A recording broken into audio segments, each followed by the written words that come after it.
কর্ণ সুবর্ণতে চলে এলাম।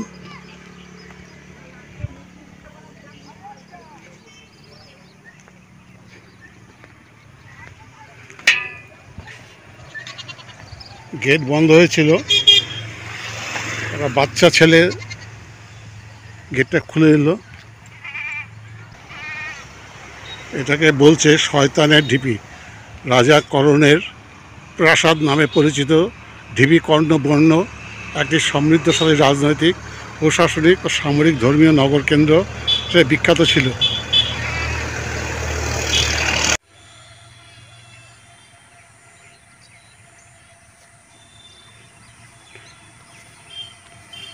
হর্ষবর্ধনের এটা রাজধানী ছিল।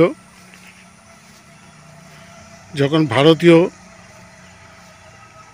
রাজরাজা বা সম্রাটরা ছিলেন, সেই আমলে এই কর্ণ সুবর্ণ ছিল রাজধানী।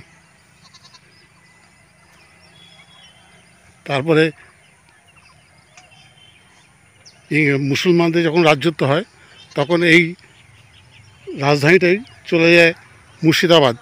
মানে এটা তো মুর্শিদাবাদের মধ্যে, কিন্তু সেটা চলে যায় ভাগীরথীর নদীর সামনে সিরাজদৌল্লা যেখানে তার বাড়ি ছিল সেখানে। পরবর্তীতে তারপরে সেটা ইংরেজ আমলে চলে আসে হাজারদুয়ারিতে।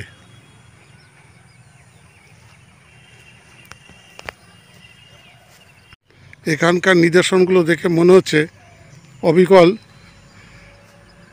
বল্লাল ঢিপিতে যে বল্লাল সেনের যে জমিদারি যেখানে ছিল আর কি, মায়াপুর যে জায়গাটা, আর বামনপুকুর আর কি, বামনপুকুর মায়াপুর, সেই যে জায়গাটা যে বল্লাল ঢিপিটা আছে, সেই বল্লাল ঢিপির সাথে সেখানকার যে পিলারগুলো একেবারে অবিকল তার সাথে মিল। দেখে মনে হচ্ছে যে তাদেরই লোকজন এসে এখানে বিল্ডিংটা বানিয়েছে। অবিকল বল্লাল ঢিপির মতন, বামনপুকুর মায়াপুর যে বল্লাল ঢিপি আছে তারই মতন একেবারে। সামান্য খুঁড়েছে, এখনো পুরোপুরি খোঁড়া বাকি আছে, অল্প খুঁড়েই ছেড়ে দিয়েছে আর কি।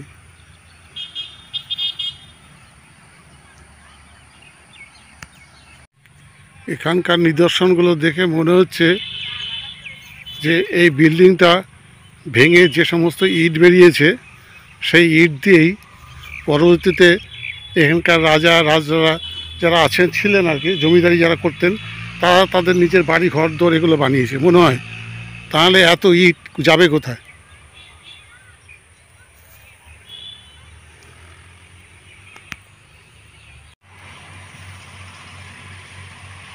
দেখে কষ্টও হয় কীভাবে জিনিসগুলো নষ্ট হয়েছে।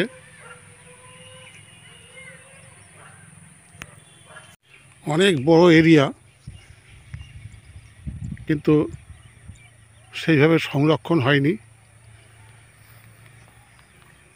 বা পরিষ্কার পরিচ্ছন্ন করে যে পুরনো নিদর্শনগুলো আছে সেগুলো বের করে মানুষকে দেখানো দরকার, বা মানুষ এখানেও দেখতে আসতে পারে, তার কোনো চেষ্টা খুব একটা দেখা যাচ্ছে না আর কি। জলের কুয়ো,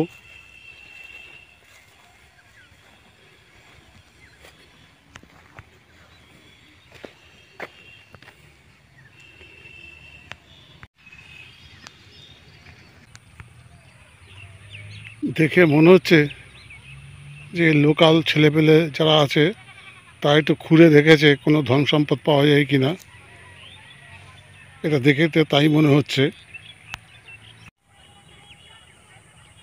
লোহার গ্রিল দিয়ে একটা বর্ডার দিয়ে দিয়েছে।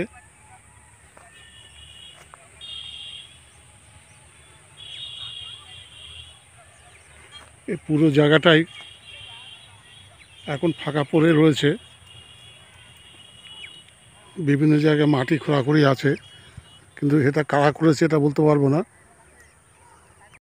একটা সময় এই কর্ণ সুবর্ণই ছিল বাংলা, বিহার, উড়িষ্যার রাজধানী। বাড়িঘর সবই আছে,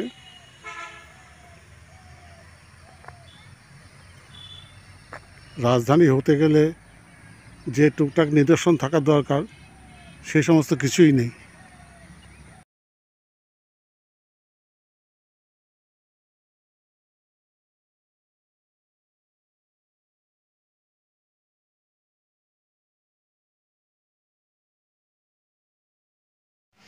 এখন আমি অট্টহাস টেম্পলের সামনে চলে এসেছি। এটা একটা মহাতীর্থ, অট্টহাস সতীপীঠ। 51 পীঠের একটা পীঠ এই অট্টহাস সতীপীঠ। ভারী সুন্দর পরিবেশটা। সমস্ত প্যান্ডেল হচ্ছে দোল পূর্ণিমার উৎসবের জন্য।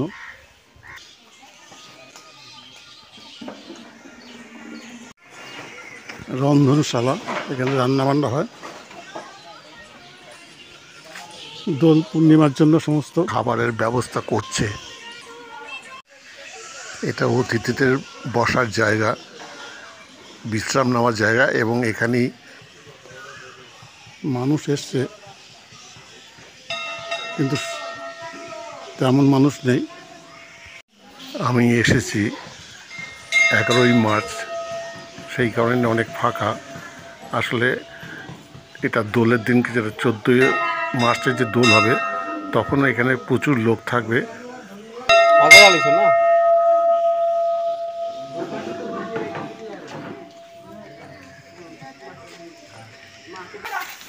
খিচুড়ি ভোগ রাখবার জন্যে এই চৌবাচ্চাগুলি করেছে। এই চৌবাচ্চাগুলো সব পরিষ্কার করা হচ্ছে। সব চৌবাচ্চার মধ্যে একদম খিচুড়ি ভর্তি থাকবে। 18,000 লোক খাবে? তুই করে জানলি 18,000 লোক খাবে? গাড়ি পার্কিং করবার জায়গা এখানে।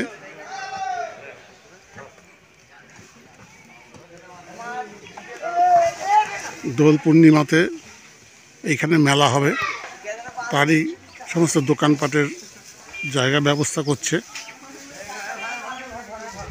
জায়গাটা ছোট না, বেশ বড় জায়গাতেই।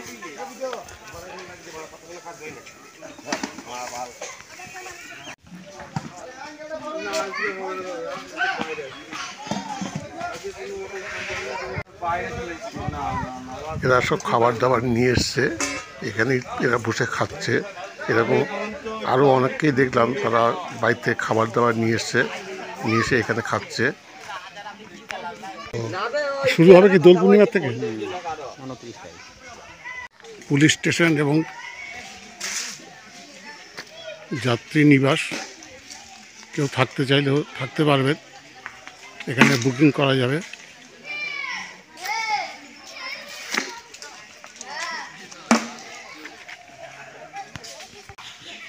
দোল যাত্রার উৎসব দক্ষিণডিহি, রাউন্দি, শ্রীরামপুর, জেলা বর্ধমান। জায়গা সব পরিষ্কার পরিচ্ছন্ন হচ্ছে।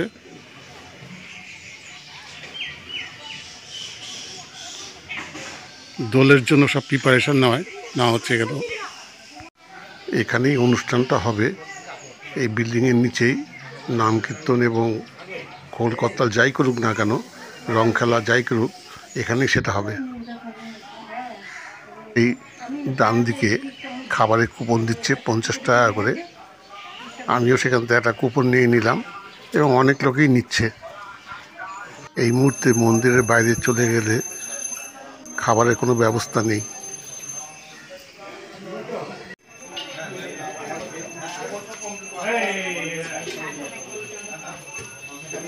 বলছি কুপন 50 টাকা, আর 1 টাকা খাওয়া হবে না?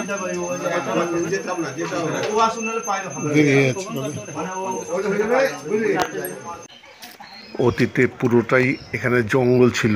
শোনা যায় এই গ্রামের কয়েকজন মানুষ জঙ্গলের মধ্যে যায়, এবং যে দেখে একজন সাধু সেখানে বসে এক গাছের তলায় বসে ধ্যান করছে। সাধুকে জিজ্ঞেস করলে সাধু বলে যে এই জায়গাটা খুবই পবিত্র জায়গা, এখানে মায়ের ঠোঁটের নিচের অংশটি পড়েছিল। যথেষ্ট বড় জায়গা।